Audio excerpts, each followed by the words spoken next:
Okay, so right now we're having some of the questions which talks about some of the chemical formulas. So we must get to understand that we cannot make the chemical equation once we don't know how to make what you call the chemical formula. So the chemical formula, it is something that is very much important before you even come across equation which talks about the chemical equation. So if we talk about that chemical equation, we are simply talking about an attachment of chemical formulas. So now with the question that we can see from there, they said write the chemical formula for the following compounds. So we just want to write the chemical formulas here. So please can you bear in mind and take note as I'll be drawing the symbols. Symbols are very much important before you do anything. Chemistry, it has some of the basics before they mark you.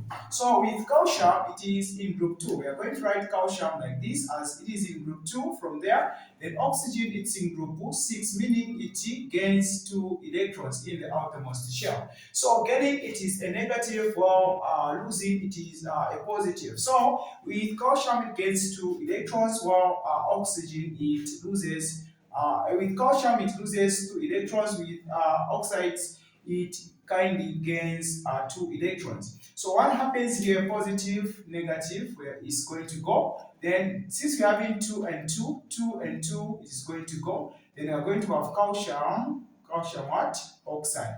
Okay, so the chemical name for this calcium, it is commonly known as what you call the lime. Okay, so this it is commonly known as the lime, which is calcium oxide. And now we have what you call the calcium hydroxide. So this calcium, it is in group 2 from as usual. Then hydroxide, remember, it is part of radicals. Radicals, they exist independently. These are elements which kind of exist independently. So with this one is a radical which is written like this. So you must know radicals by heart. So we are going to write a radical just like that. So what happens here, positive, negative goes just like that. Then the 2 is going to go down here.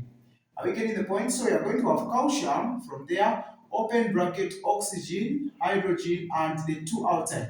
Now, my question is that, why did we insert the bracket? That is what a lot here miss it out and miss the concept from there. So once there is a 2 or there is a power 3 or any number, it is affecting what you call the 2 elements. If we have the 2 elements, which is oxygen and hydrogen, if we have 2 elements, we are going to insert the what? The bracket. So if we have 1, no need of you adding a bracket. Okay, from there, let me just assume that maybe for instance, uh, we had aluminium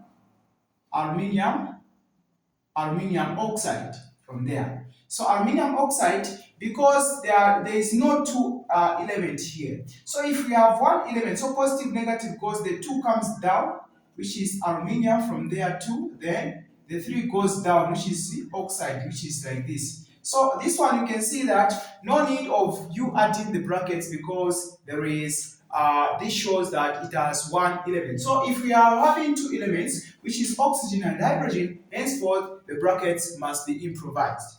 Don't forget that. Then here we do have a radical, which is sulfate, and also calcium. We are going to say calcium, it's in group what? 2. Then now sulfate, it's a radical and it exists independently, meaning there is no on the periodic table. So what happens here? Remember, this is the subscript, this is the superscript. This is the subscript, this is the superscript, common known as the valency. So according to this, positive, negative going to go, then 2, 2. Because they are the same, 2 and 2 are going to cancel. So we are going to have calcium, sulfate, then 4. Here it simply means that we are done. That's the way on how we undergo with some of the chemical formulas. Don't forget to like, share, and also subscribe to my YouTube channel. This has been your tutor, Mr. RB. Bye-bye.